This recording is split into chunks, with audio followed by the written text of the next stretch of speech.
Good evening. We have called this press conference to tell public and press about a very important case that we have detected.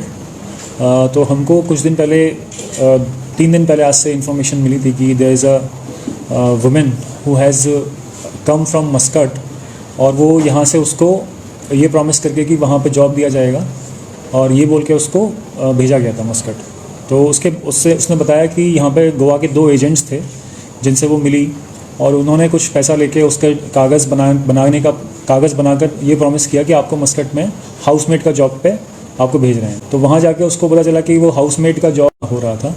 तो उस लड़की ने जैसे तैसे करेज दिखा के और किसी तरीके से कांटेक्ट किया यहाँ पे फैमिली मेम्बर्स को और फैमिली मेम्बर्स ने पैसा अरेंज करके उसने वहाँ पे लोकल जो एजेंट था उसकी हेल्प लेके यहाँ पे इंडिया का टिकट बुक करके she came back to India. तो उसने बताया कि वहाँ पे she was exploited not just sexually but also उसको वहाँ पे फूड एंड अकोमोडेशन का बहुत बड़ा उनको स्टार्व किया जा रहा था। दिन में खाना भी नहीं मिल रहा था और ऐसे 11 लड़कियाँ और थी जिनके साथ हो रहा था। टोटल 12 लोगों का ग्रुप था जो कि इंडिया के डिफरेंट पार्ट्स से इन एजेंट्स ने वहाँ भेजा था। तो यही प्रॉमिस करके भेजा था कि हाउसमेट का जॉब देंगे, लेकिन वहाँ पे उनका एक्सप्लॉइटेशन हो रहा था। तो ये काफ़ी एक इमोशनल टाइप की कंप्लेन हमको मिली थी।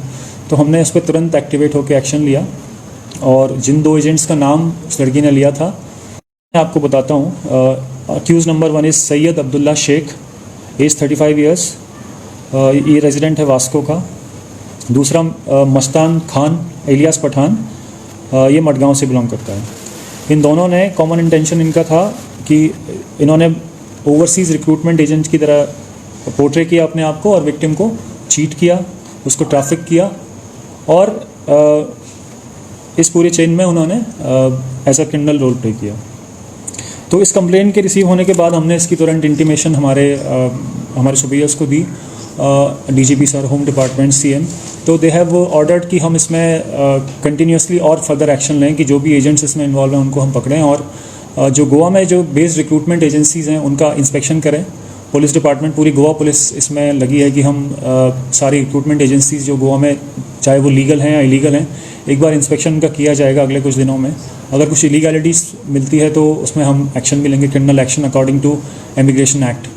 तो मैं इस प्रेस कॉन्फ्रेंस के माध्यम से ये भी बताना चाहता हूँ लोगों को कि जब भी आप बाहर के लिए जॉब सीख करते हैं तो हमेशा वेरीफाइड एजेंट्स के थ्रू जाएँ। तो जो एक MEA के लिए MEA ने कुछ रिक्रूटमेंट एजेंसीज़ को रिकॉग्नाइज़ कर रखा है, उन्हीं के थ्रू रिक्रूटमेंट होना चाहिए। ऐसी 12 रिक्रूटमेंट एजेंसीज़ हैं जिनकी लिस्ट मैं आपको प्रेस रिलीज़ के साथ दे दूँगा।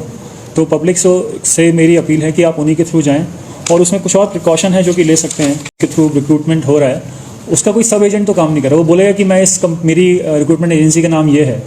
तो कभी कभी क्या करते हैं कि मेन एजेंसी ना बोल के वो सब एजेंट होता है। तो सब एजेंट के थ्रू ऐसे नहीं है ओवरसीज़ रिक्रूटमेंट के लिए परमिशन। उसके बाद वीज़ा टाइप अपना ज़रूर चेक करें कि वीज़ा टाइप आपका टूरिस्ट वीज़ा है अगर, तो वो टूरिस्ट वीज़ा पे काम कैसे करेंगे, वहाँ पे जाके प्रॉब्लम होनी है। तो इसलिए इस वाले केस में भी ऐसा पाया गया था कि वीज़ा टाइप टूरिस्ट वीज़ा था। तीसरा, एम्प्लॉयमेंट कॉन्ट्रैक्ट ज़रूर बनवाएं। अगर आपको एम्प्लॉयमेंट के लिए भेज रहे हैं तो एक एम्प्लॉयमेंट कॉन्ट्रैक्ट तो मिले, तो उसके हिसाब से देयर इज सम गारंटी कि आगे जाके कुछ ख़राब नहीं होगा।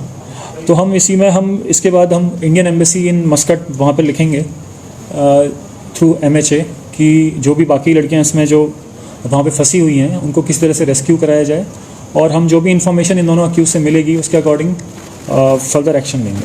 अभी तो एक ही फीमेल है जिसने आके हमको बताया है, बाकी 12 हैं, इंडिया के अलग अलग पार्ट से हैं। तो we have initiated the process कि उसको देखते हैं। कम्युनिकेशन उनके साथ हो गया? इसका कम्युनिकेशन उनके साथ नहीं है। एजेंट्स का नेटवर्क प्रोबेबली हमको बताएगा कि कौन कौन लड़कियाँ उसमें गई हैं। तो एजेंट के नेटवर्क पे हम काम कर रहे हैं कि इन दोनों दिन को भेजा था। यस। कितना पैसे लेके भेजा था सर? अभी टोटल इन्होंने 35,000 लिया है इनसे। हाँ, दोनों, हाँ, मतलब 1 से 35,000 टोटल। रेस्क्यू नहीं बोल सकते ना, वॉलंटरी आकर के। हाँ, वॉलंटरी, मतलब वहाँ से वो खुद रेस्क्यू हुई। मतलब हमने तो ऑब्वियसली ओवरसीज़ तो हम लोग रेस्क्यू नहीं करा पाएंगे, but she somehow found a way to come back to India and she has told her ordeal to us. उसके कंप्लेन पे ये 2 अरेस्ट हुए। यस। और बाकी जैसा उसने बताया है तो फॉलो चैनल जो है उसके थ्रू। हाँ सर, 1 से 35 लाख लिए हैं तो अब 35,000 35,000 ले हाँ। तो क्या लगता है कि अगर जो 12 लड़कियां उनसे भी कुछ पैसा लिया होगा? बिल्कुल लिया होगा, वो देखने का विषय है, that is subject of investigation. Sir इसके पहले भी जो रिक्रूटमेंट एजेंसी है इसकी भी गोवा पुलिस ने जांच Yes. की थी और पब्लिक को अर्ज किया था कि हाँ, तो इसमें हम एक पहले हम लोगों ने जब साइबर क्राइम ने और क्राइम ब्रांच ने मिलकर एक ऑपरेशन किया था, जब हमको पता चला था कि साइबर स्लेवरी के लिए साउथ ईस्ट एशियन कंट्रीज़ में लोग भेजे जा रहे हैं, तो उसमें भी हम उस समय 3 लड़के जो वहाँ से भाग के आए थे, उन्होंने बताया था हमको कि किन एजेंट्स ने उनको भेजा था, तो उनको भी हमने अरेस्ट किया था। उस समय एक सेपरेट केस रजिस्टर किया था।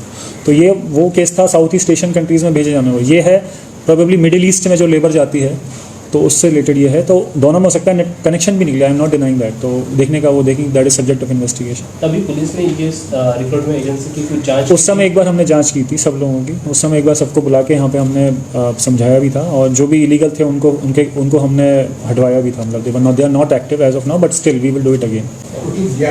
12 टोटल 12 थे, उसमें से ये आ गई हैं 11 और गोवा की एक ही अभी तक जितना पता चला है। मतलब अभी मैं पब्लिक से ये भी अपील करूँगा कि आप अगर इस टाइप का अगर आपको मिलता है, मतलब आपको लगता है कि आपके साथ रिक्रूटमेंट एजेंसी के नाम पे फ्रॉड हो रहा है या फिर आपको कोई झूठा प्रलोभन देके बाहर भेज रहा है, तो डेफिनेटली आप फ्लैग करें। अगर ऐसे कोई रेस्क्यू होकर आया है खुद से सेल्फ, उसको लगता है कि वहाँ पर उसका एक्सप्लॉयटेशन हुआ था और जो उसको जॉब प्रॉमिस की गई थी वो फुलफिल नहीं हुई है, तो that also public should come forward and complain to अस।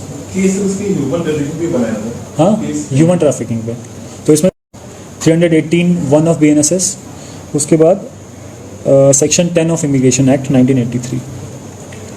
इसमें हम अर्ज NGO है, उनका भी काफ़ी सपोर्ट रहा है। उनकी ही प्रेजेंस में स्टेटमेंट रिकॉर्ड हुए। दे वर द वन जो लेके आए विक्टिम को, तो उनका भी मैं धन्यवाद कहना चाहता हूँ।